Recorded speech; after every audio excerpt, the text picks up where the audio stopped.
गुंजी से एक और नए वीडियो में आप सबका स्वागत है। गुंजी से अब हम जा रहे हैं आदि कैलाश की यात्रा के लिए। सुबह के 9:30 बजे का टाइम हो रखा है और हम लोग रेडी हो चुके हैं। अपनी गाड़ी से बस निकल रहे हैं आदि कैलाश यात्रा के लिए। क्या आंटी जी फाइनली बाय कर रहे हैं, फिर कभी मौका मिलेगा तो आएंगे, बिल्कुल आएंगे। आपकी सेवाएं अच्छी लगी, व्यवहार भी आपको बहुत अच्छा लगा। तो ये रहा होम स्टे हमारा और यहाँ से अब आदि कैलाश के लिए बढ़ते हैं। रास्ते इधर काफ़ी अच्छे हैं। गुंजी विलेज से निकलने के बाद नावी विलेज पड़ता है, जो कि गुंजी की तरह ही एक पुराना विलेज है। यहाँ भी काफ़ी सारे होम स्टे आपको मिल जाते हैं रुकने के लिए और काफ़ी पुराने घर यहाँ पर भी देखने को मिल जाते हैं। तो आप गुंजी में भी रुक सकते हैं या नावी में भी रुक सकते हैं, आपकी चॉइस के ऊपर डिपेंड करता है। और हम लोग अभी बस नावी से आगे निकल चुके हैं और मौसम काफ़ी खुला है। देखिए कितनी धूप निकल चुकी है। चलिए आगे बढ़ते हैं। रोड काफ़ी स्मूथ है, देख सकते हैं कितना बिल्कुल चिकना सा रोड है। तो टाइम कम लगने वाला है और जर्नी काफ़ी खूबसूरत चल रही है।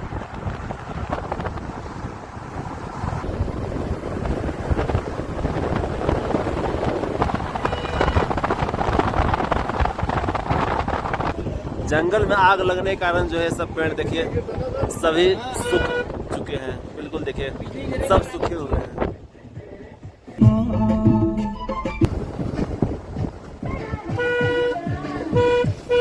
काफी सारे भेड़ें यहाँ पर चरती हुई।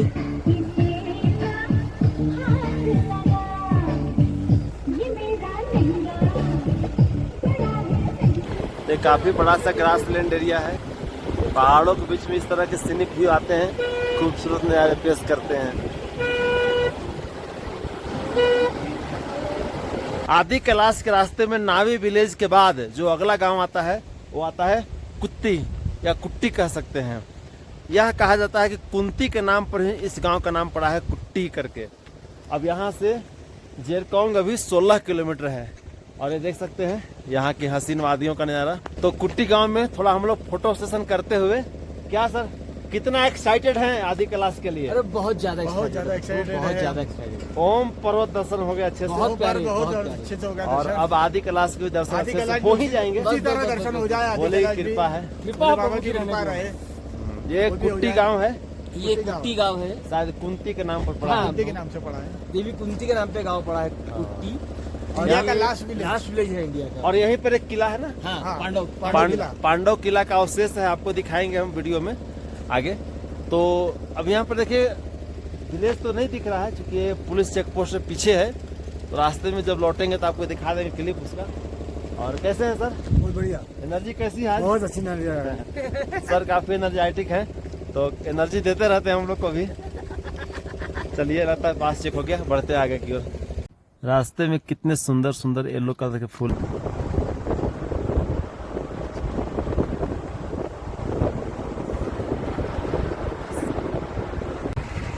सामने के पहाड़ को बोलते हैं ब्रह्मा पहाड़ और ये कौन सा नाला है? गणेश नाला इसको बोलते हैं। सामने जॉलिंग हम लोग पहुंच चुके हैं। ये पूरा जो आप देख रहे हैं इतने सारे घर बने हुए हैं, सब जॉलिंग के लिए आ रहे हैं।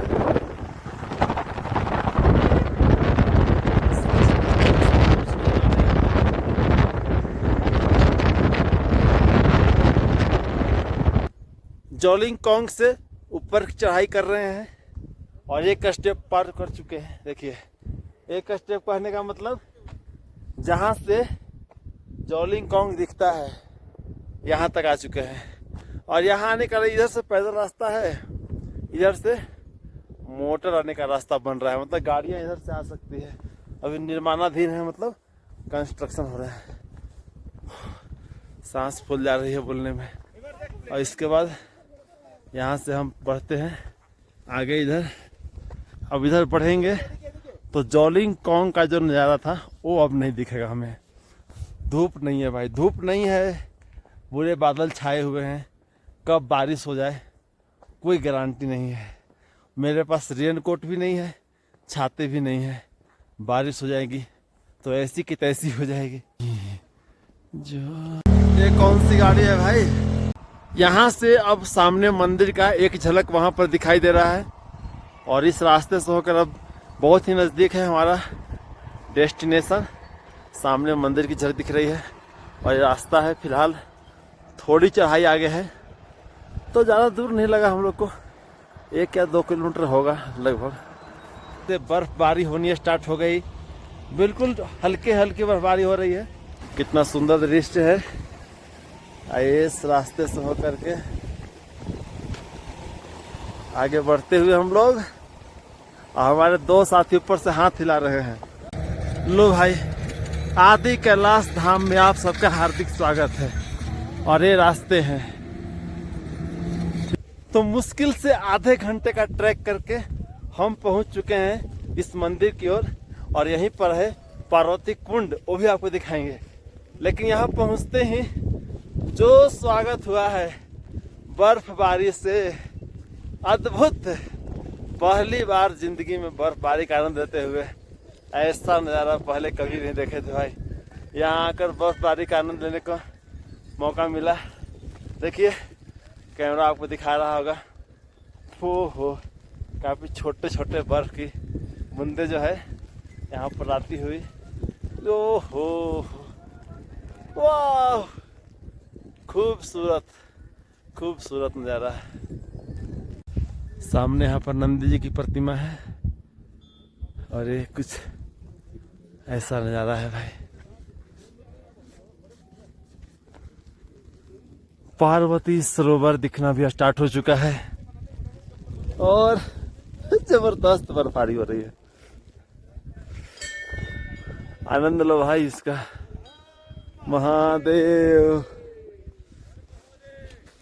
ओहो हो।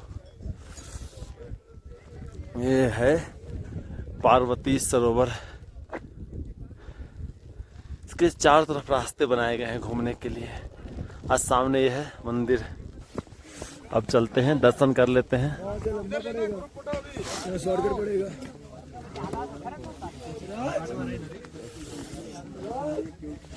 ये रहा मंदिर का एंट्री। यहाँ सूज उतारते हैं। सामने ये रहा मंदिर। चलिए आपको अंदर के दर्शन कराते हैं। अंदर क्या है देखने को आपको मिलेंगे। जय श्री ओम नमः शिवाय, ओम नमः शिवाय। मंदिर के दर्शन कर लेने के बाद आप यहाँ से ही आप पार्वती सरोवर के अच्छे से दर्शन कर सकते हैं। देखिए यहाँ से चारों तरफ ये जो सरोवर दिख रहा होगा, ये है पार्वती सरोवर। इनके पवित्र जल को अपने घर में अवश्य लेके जाएं। इसीलिए यहाँ से जाने का रास्ता है, नीचे उतर करके पार्वती सरोवर का जल ले ले। यही यहाँ का प्रसाद कहा जाता है। तो आप इस पार्वती सरोवर के जल को ले जाना बिल्कुल ना भूलें। आइए देखिए, काफी बड़े एरिया में सरोवर है, पार्वती सरोवर। देखो भाई, इस तरह से चारों तरफ इस मंदिर के आप इस तरह से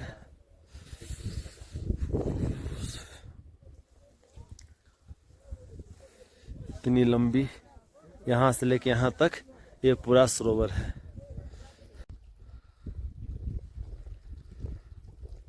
आप इस पवित्र सरोवर के चारों तरफ परिक्रमा भी कर सकते हैं। रास्ते बनाए गए हैं चारों तरफ घूमने के लिए, परिक्रमा करने के लिए। आप टाइम है तो परिक्रमा कर सकते हैं। अभी हम दूसरे रास्ते से जा रहे हैं। अब देखते हैं गौरी कुंड जा सकते हैं कि नहीं, ये तो अभी कंफर्म नहीं है, लेकिन उसी रास्ते की ओर जाते हैं। और आए थे उधर से, जा रहे हैं इधर से। तो सामने देखिए वही बेस्ट पॉइंट से हम लोग आए थे। आने का रास्ता हमारा जाने का था वहाँ पार्वती सरोवर, उस तरह से उधर से गए थे ऐसे होते हुए, लेकिन आए हैं इधर से दूसरे रास्ते से। यहाँ आए हैं, देखो भाई हमारे सुरक्षा बलों का बंकर है, 1 2 3 ऐसे करके आगे ढेर सारे दूर दूर तक बंकर बने हुए हैं। चूँकि इधर चाइना का बॉर्डर है, आगे भी बहुत सारे बंकर बने हुए हैं। तो ये सब सुरक्षा की दृष्टि से काफ़ी महत्वपूर्ण है। और फिलहाल आपको एक चीज़ दिखाते हैं जो सबसे यहाँ का प्रसिद्ध है, वो है भीम की खेती। देखिए भीम की खेती, क्या है इसका नाम? भीम की खेती। सामने आप दिख रहे हैं, आपको दिखाते हैं पूरा। चलो नजदीक दूर से क्यों दिखा रहे? पार्वती सरोवर से चल करके अब हम पहुंच चुके हैं भीम की खेती। यहाँ पर कहा जाता है कि जो धान की खेती होती है ये अपने आप होती है, हर साल अपने आप होती है और अपने आप ही कट जाती है। यानी कोई इसको न लगाता है न कोई इसको काटता है, हर साल ये अपने आप उगती है, अपने आप खत्म हो जाती है। भीम जी ने ही उगाए थे धान। कब उगाया था? महाभारत काल के अंदर, जब पांडव यहाँ आए थे। जब पांडव यहाँ पे आए थे तो समय पर यानी यहाँ रुके होंगे वो? हाँ, रुके हो गए। यहाँ खाने के लिए धान की खेती की होंगी। धान की खेती किए थे। ऐसे कुछ उसी के बाद से धान की खेती यहाँ हर साल उगती है, उगती है, अपने आप ही उगती है और अपने आप ही कट जाती है। यानी पांडव के समय से धान खेती हो रही है। कंटिन्यू चल रहा है। तो ऐसी कुछ मान्यता है। हर साल ही और ऐसी बात भी सही है, पहाड़ों में कहीं धान खेती दूर दूर तक नहीं है, नहीं है। ओनली यहीं पर है। ये तो है कुछ चमत्कार इसको कहा जा सकता है। पार्वती सरोवर से आने के बाद और भीम की खेती के दर्शन करने के बाद अब प्लान बन चुका है कि हम लोग गौरी कुंड की ओर जाएंगे। यहाँ से 2-2.5 किलोमीटर की दूरी अभी बची हुई है गौरी कुंड की।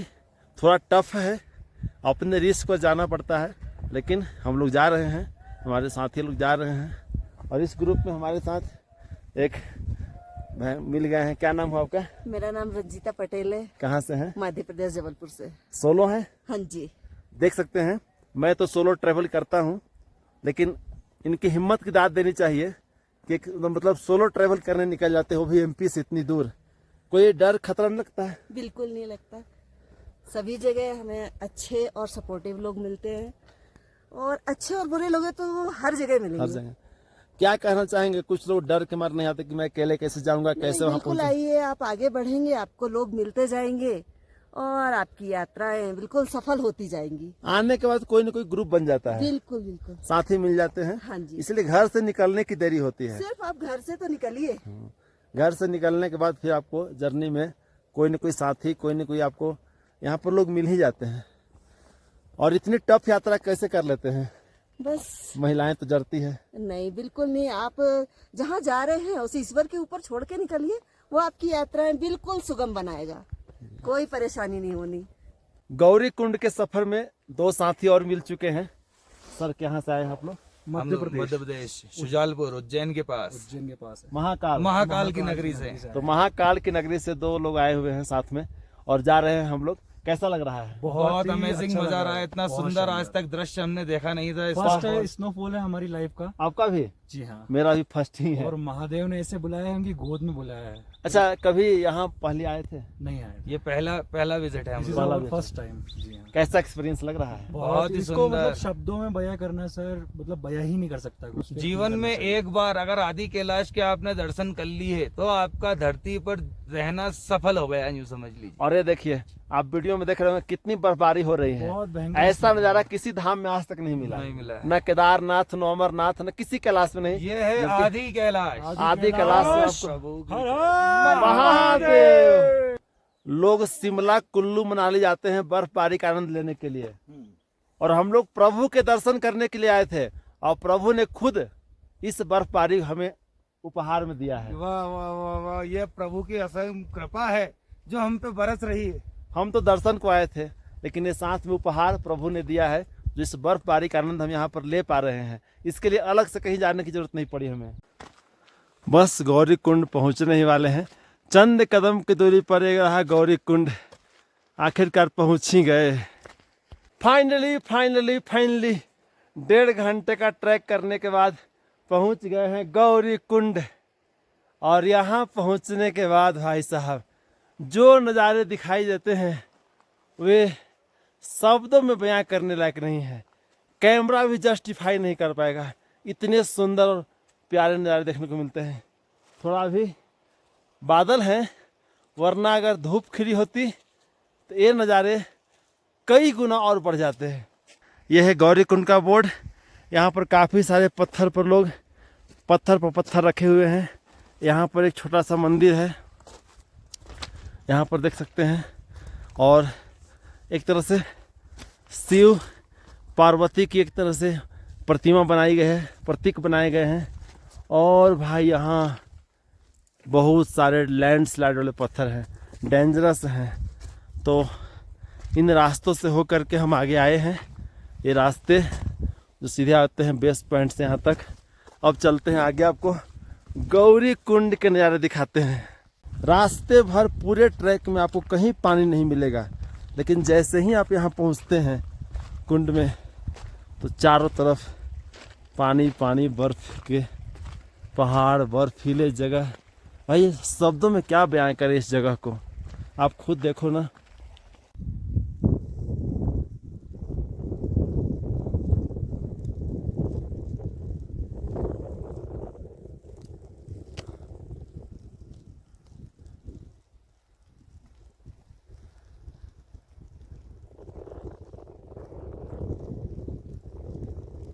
दोस्तों, आपने कभी जन्नत देखी है? नहीं देखी है तो हम दिखाते हैं। ये देखिए, यहाँ से देखिए, शुरू करिए। ये देखिए, ये पूरे बर्फ और उसके बाद ये सरोवर जिसे गौरी कुंड कहते हैं। शंकर जी की पत्नी गौरी का एक कुंड है। आप देखिए कितनी खूबसूरत है। बहुत ही यहाँ आके अपने आप को धन्य महसूस कर रहे हैं। और आप भी ऐसे नज़ारा देखने के लिए आदि कैलाश में आना ही पड़ेगा। तो लो जी, ये हम पहुंच चुके हैं बर्फ की सफेद चादरों के बीच में, जहां भगवान भोलेनाथ निवास करते हैं। आदि कैलाश के नीचे गौरी कुंड और इधर में ये बर्फ की सुनहरी चादर पूरे वातावरण में फैली हुई है। काफ़ी रमणीय नज़ारा है भाई। और ये आपको देखने को मिलेगा मई और जून में ही। अभी बिल्कुल ताज़ी स्नोफॉल हो रही है। आप देख सकते हैं, आपको कैमरे में भी दिख रहा होगा। और इसी कारण से ताज़ी बिल्कुल बर्फ़। ऐसे नज़ारे आपको मई जून में ही और भोलेनाथ के दरबार आदि कैलाश में देखने को मिल सकते हैं। तो आइए, देर किस बात की है, जल्दी से टूर बनाइए, आदि कैलाश की यात्रा करिए। तो गौरी कुंड से हम नीचे बढ़ चले हैं और यात्रा सफल रही। थोड़ा सा एक दिल में कसक रह गई कि आदि कैलाश पर्वत के स्पष्ट दर्शन नहीं हुए। फिर कभी भोलेनाथ बुलाएंगे तो दर्शन होंगे। तो इस प्रकार से आदि कैलाश की हमारी यात्रा होती है आज पूरी। और बस नीचे चलते हैं, गाड़ी पकड़ते हैं और धारचूला के लिए प्रस्थान करेंगे आज। और भाई सबसे बड़ी चीज़, बर्फबारी ने मन को मोह लिया। थोड़ा डर भी लग रहा था कि मौसम खराब है। आदि कैलाश की यात्रा करके हम लौट रहे हैं धारचूला की ओर। और इस पूरी यात्रा में सबसे मेन होता है, जिनका रोल होता है, वो होते हैं ड्राइवर साहब। तो हमारे साथ जो ड्राइवर साहब रहे, क्या नाम हुआ आपका? रुपेश खैर, धारचूला से हैं। बहुत मस्त रहे। गाइड के भी रूप में भी काफ़ी हम लोग को मतलब बताए हर चीज़ के बारे में, और काफ़ी सपोर्टिव भी रहे। सबसे पहले थोड़ा सा ये बताइए, ये आदि कैलाश यात्रा हम लोग 2 दिन में कर लिए। जी। लेकिन पहले कितना दिन में होता था? 11 दिन में होता था पैदल यात्रा। 11 दिन में? जी। अब तो बोला 21 दिन में होती थी। ना वो तो हम चले थे 11 दिन में होता था। जो हमसे बुजुर्ग चले, बड़े चले, वो होता था 15 दिन, 21 दिन। आपके समय में 11 दिन होते थे? जी। सोच सकते हैं, जो यात्रा 11 दिन चलती थी, 11 दिन में लोग दर्शन करते थे, आज हम लोगों ने 2 दिन में कर लिए। काफ़ी अच्छे दर्शन हो गए हैं। थोड़ा सा इशू रहा, मतलब बादल आ गए, इसलिए थोड़ा सा। बाकी बहुत अच्छा आपका सपोर्टिव रहा है। और अब कुछ ही देर में हम लोग पहुंच जाएंगे धारचूला, तो इनसे विदा हो जाएंगे।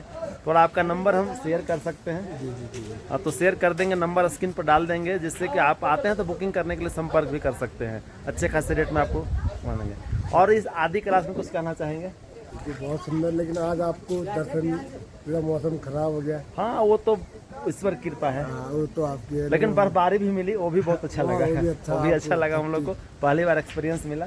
फिर कभी आएंगे, दर्शन करेंगे ही। हाँ, अब रोड बहुत अच्छा है, लेकिन रोड काफ़ी अच्छे बन चुके हैं। तो ठीक है, बहुत बहुत धन्यवाद। और इस वीडियो में इतना ही, आपको पूरा आदि कैलाश दर्शन करा दिए जितना हो सका। और अभी थोड़ा सा एक स्टे मतलब लिए हैं यहाँ नाश्ते के लिए। और बस यही कुछ रहा।